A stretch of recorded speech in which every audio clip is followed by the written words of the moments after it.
Okay, we are back with Michelle. I'm so excited. You've got such, I forget, it's been a while since I've done direct practice. And I always, every time I meet with like my therapist or another therapist, I'm like, oh, it's the therapist voice. It's that calming energy that you do. I used to do it too. And sometimes when I podcast, I probably tap into it because it's like, I feel so calm and zen. Yes. My nervous system is regulated. I'm in the presence of a therapist. Like you could just tell. So kudos to you. Sweet. I love hearing that. You've got that going on. Yes, it's working. It is very much working.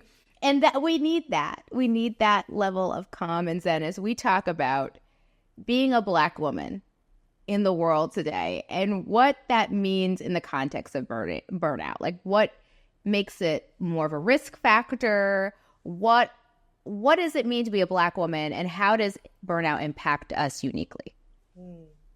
I strongly look at that word. When we talk about strong Black womanhood, I always like to talk about how strong Black womanhood is how we've been surviving.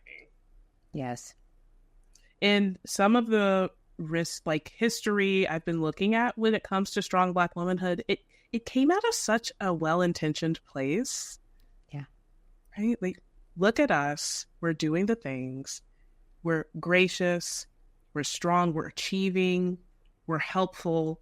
And because of this wonderful thing called life and all the isms, strong Black womanhood has become harmful, kind of striving for it in that sense. And so a lot of Black women try their best to show up strong and are burning out left and right because strong has all of a sudden become more than human. Yeah. We're showing up as literal superwomen in our personal, professional lives. And we're exhausted from all of this pressure from this role. So much pressure. And I think you've captured it. People, the way it's used today is meant to be a good thing. It's like, we're going to take a negative and make it a positive. Look how resilient we are. Look how we can do all the things. But like you've said, we've in some ways in a unhealthy way bought into the worst definition of strong Black womanhood, which is that we should tolerate way beyond what anyone else should have to. That for us, that word strong is not necessarily about health or about taking, just being normal and achieving, maybe a high achiever. It's more like never complain, never question, have no boundaries on the other side, but then don't share any parts of yourself. Deprive yourself of intimacy because no one's going to get to know you because you're good all the time. I'm 100% well, while I'm letting people step on me. Or we've changed it to ways that we tolerate things that are not healthy, that make us physically ill, right? And then make us more likely to burn out. Do you see that a lot when you're working with Black women? What are the kinds of things you see in session that makes you think, oh, this is a commonality. This is what Black women are going through? Yeah, I see so much of it. How much time do we have? Right. Some of the things I see are just the incredible shame and guilt that show up for Black women when trying to take care, or even just thinking about it. Those feelings of shame and guilt just take up so much space. Like, oh, I'm wrong, or I'm bad, or I'm doing something wrong, doing something bad if I decide to take a break, if I decide to set that boundary, if I say no to that request. So definitely the shame and guilt.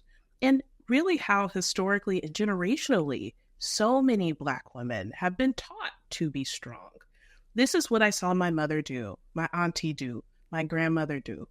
And I'm just doing what I know. I don't really know a life outside of being a strong Black woman, being anything else. And again, this is what's wrong. I don't want to say what's wrong, but why we have issues with this stigma is because there's very limited identities for Black women. Yeah. We're either strong or we're not, right? We're either sapphires or we're not. We're mammies or we're not. And it's like, whoa, is there an identity of Black womanhood that includes rest and ease and maybe not so strong all the time? I'm learning that we're trying to create this other identity outside of just being strong. And we're learning that's a tough one. It's tough to do that. It's very tough. And I really appreciate you bringing out the fact that there's such a limited range of prescribed identities for Black women. Because I think that's the part of it. It's like what you inherit from outside of yourself, of how people see Black women. And because they're so limited, you're like, okay, I don't want to be like the vixen or the sapphire, or I don't want to be the mammy. Like those have such inherently negative, stereotypes around them and stigma around them. Okay, strong Black woman though. That's an invincible woman. Like there's such a need to want to take that. And I think that's so powerful because so much of what I believe and what I talk about is that it's actually none of those, and you get to create your own. That's actual health. Is being able to say, I'm not any of these things. I'm Kelley. And like you just beautifully introduced yourself, right? Your favorite holiday is this. You love the springtime. You're the mother of a toddler. Like I get to craft my identity into what I want it to be. And that it feels like talking to you. Does that feel like some of the first steps that you help folks with? Is that where you help people start if they were experiencing burnout? Absolutely. Specifically for Black women, I'd like to identify some of the causes first, because I notice, and I have to like roll my shoulders back when I talk about this, because I've noticed a lot of us have not had strong Black womanhood unpacked before. And just receiving some safety and validation around, we're just going to take a look at this, y'all. Hold on. Let's create some safety around just looking at this type of womanhood. And then let's see what we want to do to alter it. Because I've also noticed in having the pleasure of working with Black women, there are some Black women who feel really, again, no pun intended, strongly about strong Black womanhood, see a lot of positives in it. So by no means are we demonizing this term. We're just saying you have choices. Here are your options. I feel like that's part of my work is I want to make sure Black women know you have plenty of options. You can pick and choose and craft, just as you said, Kelley, your identity around being a Black woman. It doesn't have to fall into one particular category. Yeah, and you can reclaim strong Black woman. I think that's a part of it. It's like, my rejection is other people's definitions of strong Black woman that you may have taken for yourself. I still consider myself a strong Black woman. But if you ask me what that means, it means very different than who I was in my 20s when I was wearing that as a cape and I was violating my boundaries and I was dealing with people who didn't honor me and I was never vulnerable and never connected to people. I was scared, in a place of scared and defensiveness in order to be all things to everyone. It's that I've redefined it to include what you said, which is rest, which is healing, which is intimacy, which is vulnerability, which is a measure of softness. I'm not, strong Black woman is what we all want to be. It's just unpacking what the world has told you, taking away and owning what are you borrowing from others and what is organically you to be that strong Black woman. I think that's so beautiful that that's the way you talk about it, because people are very attached to that phrase and want to own it. And I'm just like, absolutely, but actually own it. So you actually get to define it. That's right. That's right. And I want everybody to have that experience. We're not saying you can't be a strong Black woman. We're just saying, don't be don't be the version someone tells you to be. You get to pick and choose who you want to be. And I think that is a great place to start. So my last thing I want to talk about before we move into joy and some boundary discussion is, what would you tell someone who is, experiencing symptoms of burnout, is a Black woman? Like, what kind of encouragement would you give them to say, try to find someone like Michelle? Try to find somebody, who can help you unpack that. What words of encouragement would you give folks? Yeah. The first thing I want to acknowledge is, I know right now it may not feel safe enough to slow down, but it's so important to put slowing down in your purview, because you're reaching that place where your body is going to do it for you. Yeah. I want you to try your absolute best to find a way to slow down. What I like to say in session with folks is, if you're at a 10, how can we come to a 9? What would just be the first step for you in slowing down? That looks different for everybody. But what does that look like for you? A lot of us, and this is why it's important to really look at this from the perspective of us as Black women. Sometimes when you're going full speed, it's terrifying to suddenly hit the brakes. So what can you do to just ease off the brakes? Is there one thing you can take off your to-do list? And when I say take off, listen, I know y'all my people. Can you plan to do it later?